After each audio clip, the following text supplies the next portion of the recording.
American exceptionalism. Some people believe it, some people don't. But what does American exceptionalism mean? The goal of my journey is to get past the buzzword and explore, what does American exceptionalism really mean? I'm Janine Turner. Join me as I speak with scholars and Americans all across the United States about what American exceptionalism means to them, both historically and currently.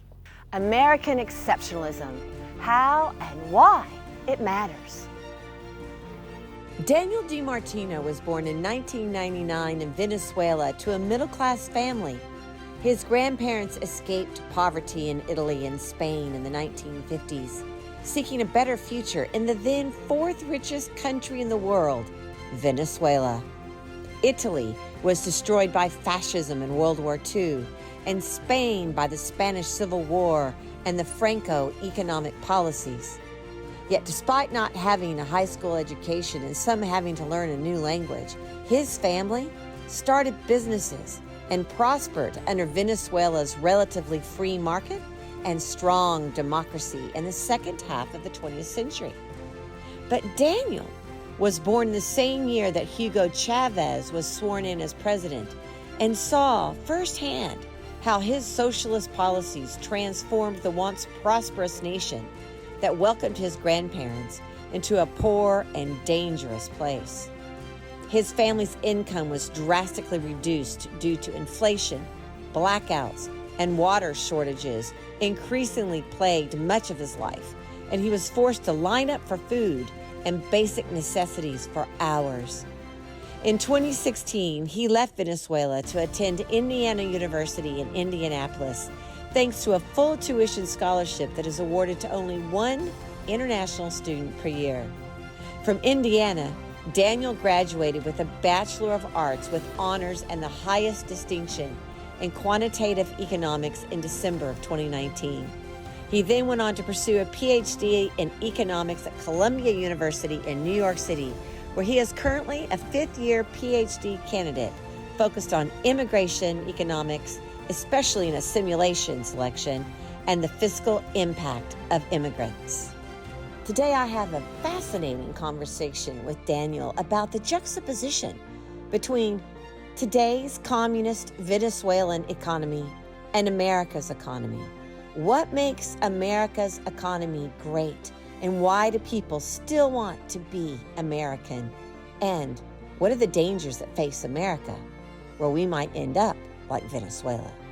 We are here with Daniel Di Martino today, and we're so excited to have you as a guest because you have been on our podcast at Constituting America 2 times, 3 times, and every time Kathy's co-president, and we're just like, oh my gosh, he's so exceptional!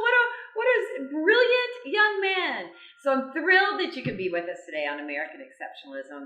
Your story is amazing, and I feel that since it's to expose this show, reveal, so to speak, why America is exceptional, revealed how and why, that you have the perfect juxtaposition.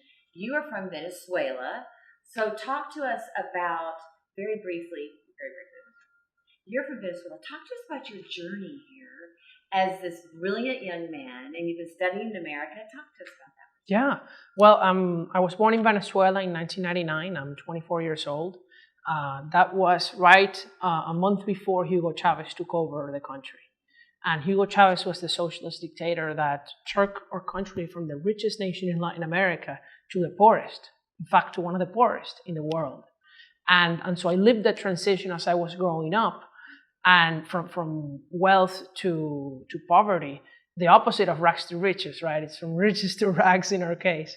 And as a consequence, I started learning about economics. I picked up a book when I was 12 years old called Free to Choose by Milton Friedman, where he talks about why nations are prosperous, and they're prosperous because they're free.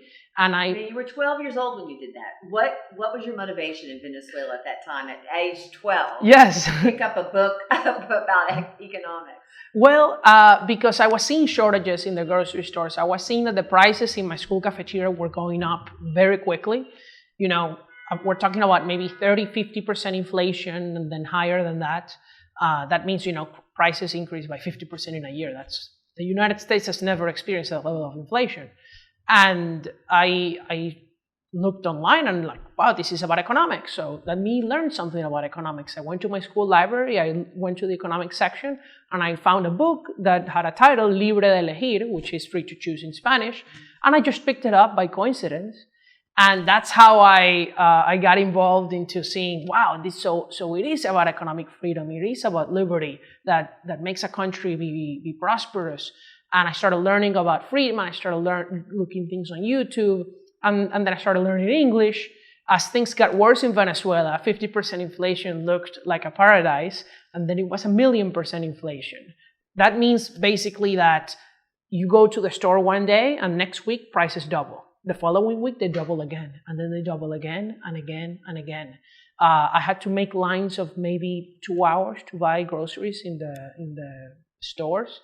And for our listeners here, and for our viewers, so was that the escalation of the inflation that was happening was because Venezuela had gone from a democracy to socialism? Well, what happened was that the government was democratically elected in Venezuela in the December 1998 election. And there's a really great quote in the New York Times the day after the election in which Hugo Chavez was rightfully elected, where a woman who supported Chavez told the New York Times that we are voting for change, not for a dictatorship. The man who voted against Chavez that they interviewed said, this man will turn us into a communist country. And this is over. And before Venezuela was a democracy? Before Venezuela was a democracy for 40 years. Like most Latin American nations, it had been a military dictatorship in the first half of the 20th century, but it was one of the first countries to actually democratize. Venezuela was a leader in welcoming people who were fleeing other dictatorships, including my grandparents who immigrated from Spain in the 50s, from Franco's fascist dictatorship. When Chavez got elected in December 1998, he promised to completely change the country. He thought that we had a corrupt democracy, that the only way was to, redistribute everything back to the population, including take over businesses. And one of the ways he did this was to completely rewrite the Constitution. And to do that, of course, you can't just rewrite it, right? You need to go through an amendment process. But because he didn't want to go through an amendment process article by article, getting 2/3 majority in Congress, what he did was that he packed the Supreme Court of Venezuela. He got the justices to agree with him that you couldn't actually just hold a referendum and with 51% of the votes rewrite the Constitution. And that's what they did. They held a referendum. He won the referendum. And they elected an assembly, the population, though mostly just the members of the Socialist Party voted in this election. And they rewrote the Constitution to their liking. They extended the presidential term from 5 to 6 years. They allowed for re-election, which was previously not allowed. Interesting that you said the socialists mainly voted. That's right. So it's the importance of all sides to vote. Yeah, I mean, I think that a lot of people didn't understand the danger that we were in back then. And they thought that the truth is, Venezuela was a democracy, but it's true that there were a lot of corrupt politicians. And so now he's there. He turns it into a socialist, borderline communist country. You like to use the word communism, so consider yourself socialist. It's the Socialist United Party of Venezuela, and socialism is the system where the government takes over the means of production, and that's what Venezuela did. Communism is the next step where there is actually no government. People voluntarily redistribute their own resources. That has never been achieved and will never be achieved because people will not give away the product of their labor for free. But so socialism, they take over the industry, so there's no longer that capitalist spirit of competition. And that's why you picked up Friedman. I take it you've read Adam Smith and other philosophers that Hayek, economics. Friedrich Hayek, Friedman himself, and then, but mostly now that I'm doing a PhD in economics, I just read more modern journals and papers. There's a lot of great economists. So before we move on to the economics aspect of American exceptionalism, you were how old when you decided to study on a scholarship in, I want to brag about you here, in America. Tell us about that opportunity, how that happened. Yeah. Well, I don't know how old I was when I was like just thinking about going. I just know that the final decision, I just did every step that I needed to do to excel academically, to learn English, and to eventually apply for colleges here, because I knew that a degree from here would give me more opportunities. And I knew that the best future in Venezuela, if I graduated from college there, was to simply be able to feed myself. That was the best thing I could hope for. And that was not the life I wanted to have. And so I applied for colleges. I ended up getting an interview. I got a scholarship, full ride to start in Indiana. And I was 17 when I finished high school and did that, and came to the United States in 2016. With the Fulbright scholarship, that's Yeah. amazing, in Indiana. Yeah, who would have thought, right? I mean, I had never been to Indiana. I didn't know anything about Indiana. Yeah. But it was a great experience. I loved it, and I lived there for 3.5 years. Indiana is very different than Venezuela. For Very sure. different, much better, much safer, very welcoming, beautiful place full of opportunities. So you finished there, and then what was next for you after you graduated? So I did many things in college, internships, things like that. Got my BA in economics, and then I got a job at the University of Kentucky in Lexington, and I moved there 3 hours south of where I was, doing some economic research. I was waiting for the admissions decisions to PhD programs in economics, and I ended up getting at the Columbia University Economics PhD. And so because of the pandemic, I did the first year online, stayed in Kentucky, and then moved to New York City 2 years ago. 2 years ago. So here you are, Yeah. Gotham City. Yeah. That's what I call it. Yeah. Gotham City. If you can make it there, you can make it anywhere, though. Right? I love Frank Sinatra. I'm a big fan of his music Yeah, since before I came to the States. and so now, you graduated from Columbia now.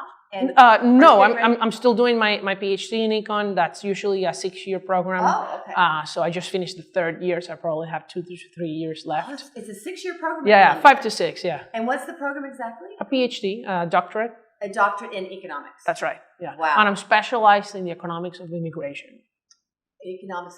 Immigration. Immigration. Yeah.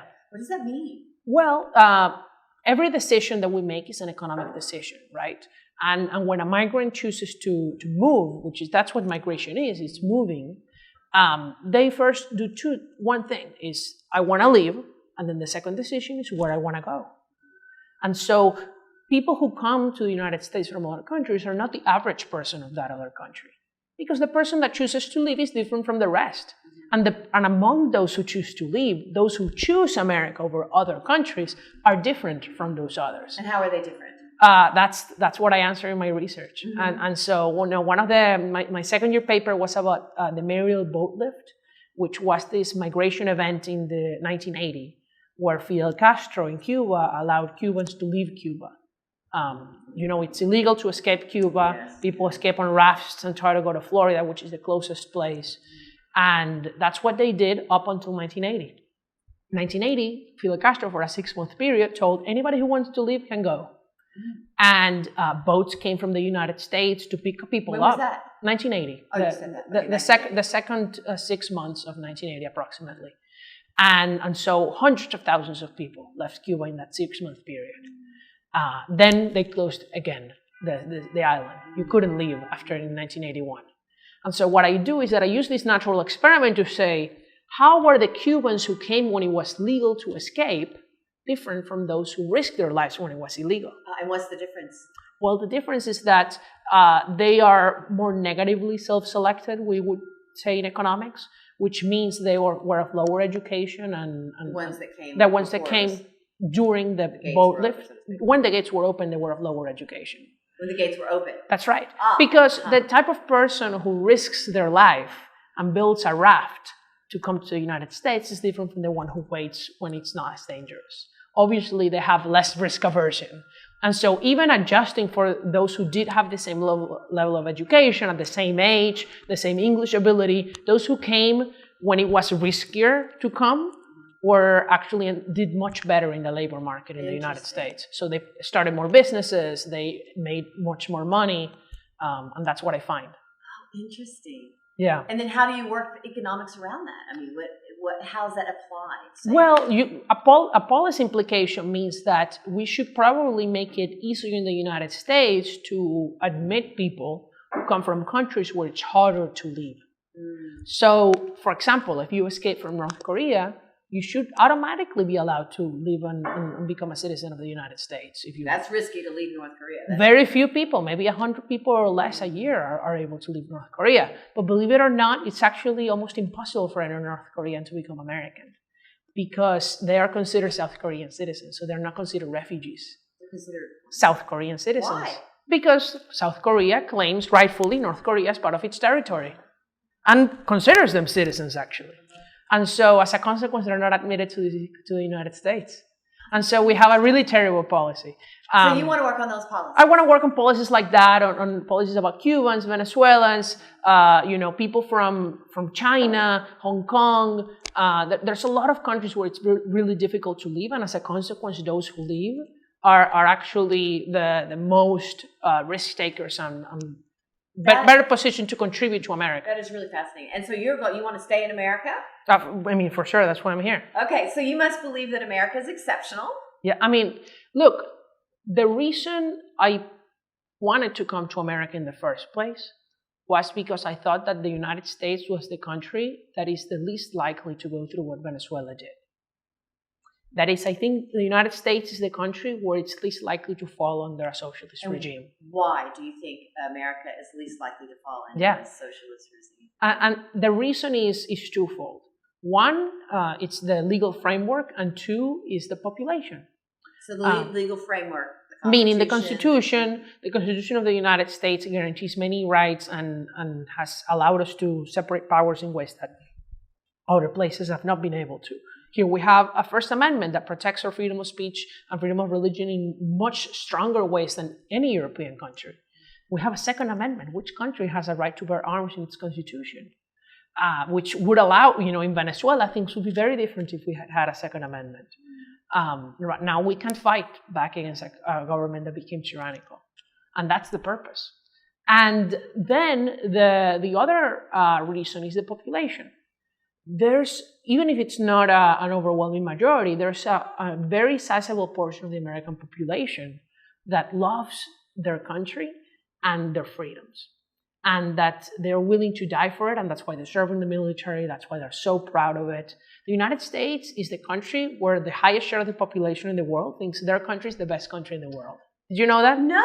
Yeah, we're the most patriotic country. Keep it that way. That's right. That's right. The polls are saying that maybe that's not the case, which is why I'm doing this entire podcast and documentary, which is because America truly has many exceptional qualities. And look, the beautiful thing about the United States is that it's a country based on an idea rather than on an ethnicity.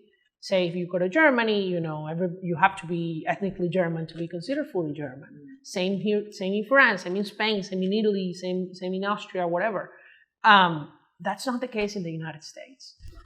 In the United States, people come here because they love freedom and they support the Constitution. And when you become a citizen of the United States, you actually swear to defend the Constitution and the laws.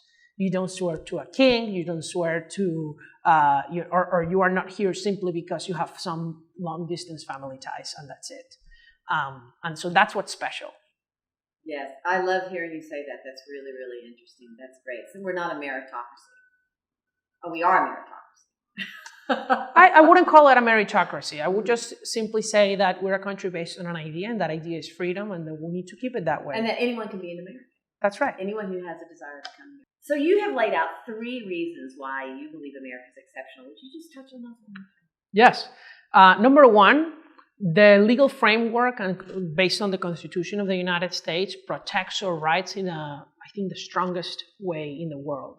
It guarantees us freedom of speech and religion in ways that no other country does, even to minorities that people would not want them to have religious freedom.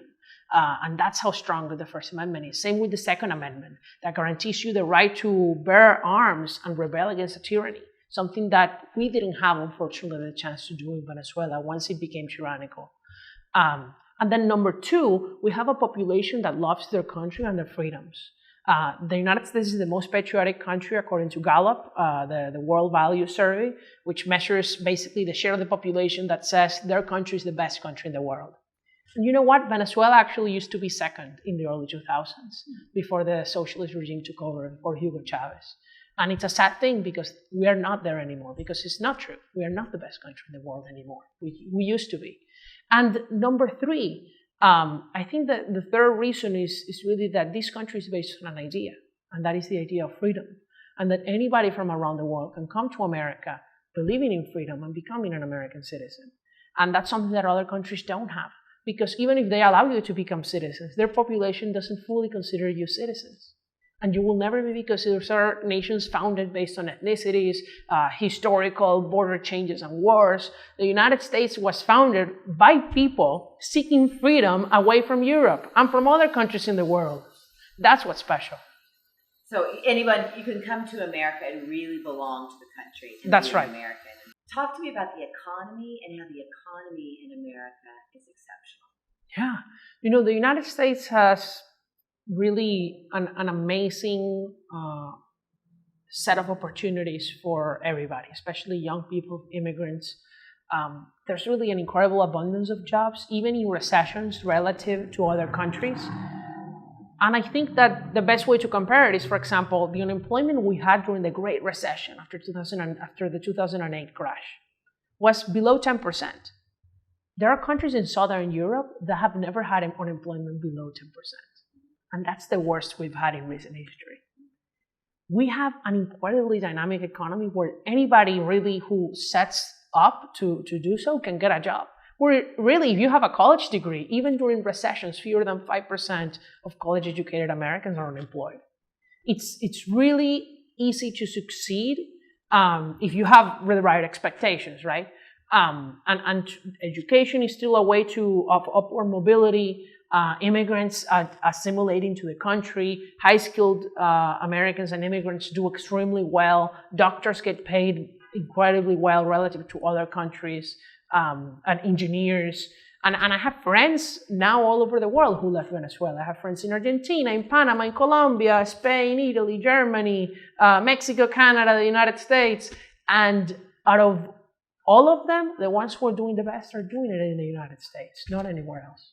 So the economy, and lastly, to touch on our type of economic system, which capitalism has become for some reason a dirty word, but the spirit of competition, the spirit of being able to, if you have the tenacity, I'm an actress. I heard no thousands of times. Now I'm trying to get a show on Broadway, and it's like trying to as a film and television actress to suddenly have a Broadway show.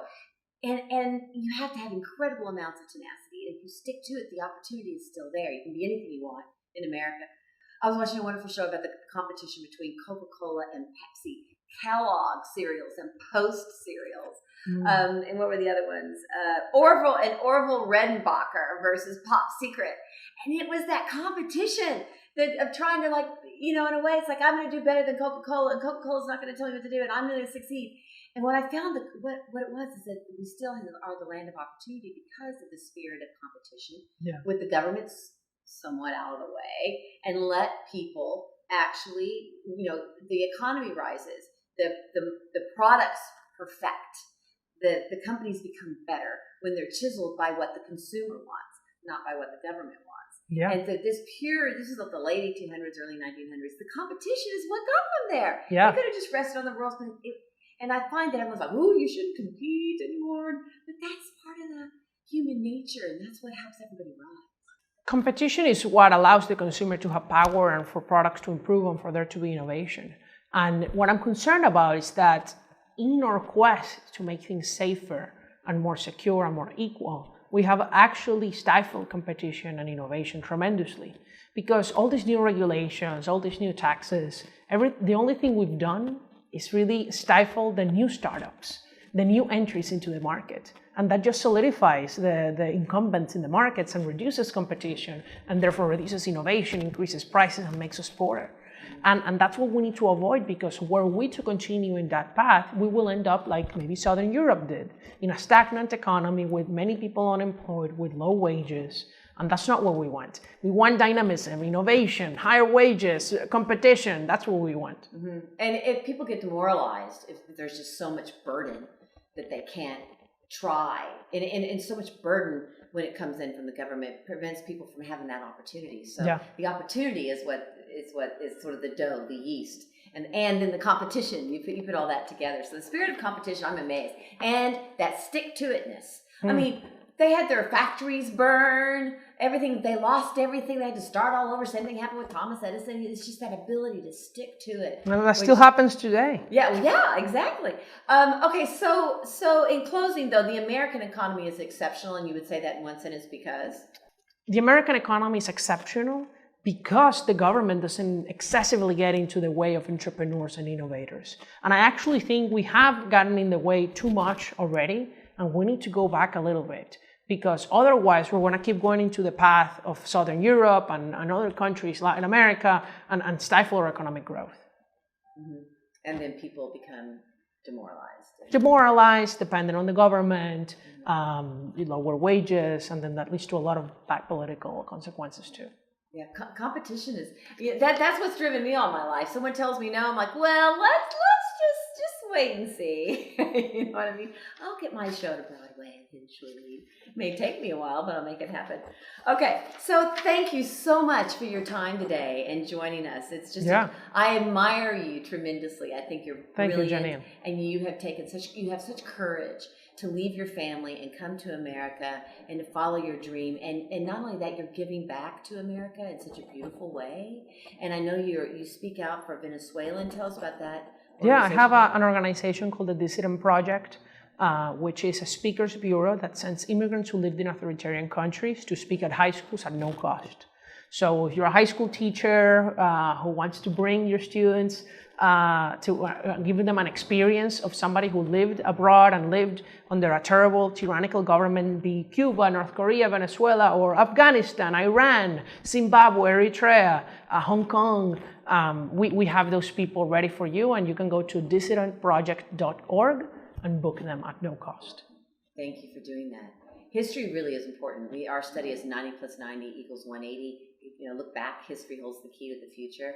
It's very important to understand. And that's the study that we're doing, that we've done. The American Exceptionalism study walks through all of history and how our founding documents have kept us from repeating these terrible things that have happened in the course of history. We haven't repeated Greece, the Roman Republic, the Venice Republic, and we haven't fallen into monarchy or anarchy or what happened with tyranny, Napoleon, Stalin, Mao. We've been able to avoid those things, and it's because America truly is exceptional. Because people say America's exceptional, like no, it's not. It's not exceptional. And the point of this is for people can listen and say, oh, well, it is. That is positive. We need to hear more positivity in today's about our history and about our country, because it tends to be so negative all the time. It's very depressing, right? Yeah. So I'm very positive about the United States. Yes. You are a ray of sunshine. So I'm thrilled that you could be with us today.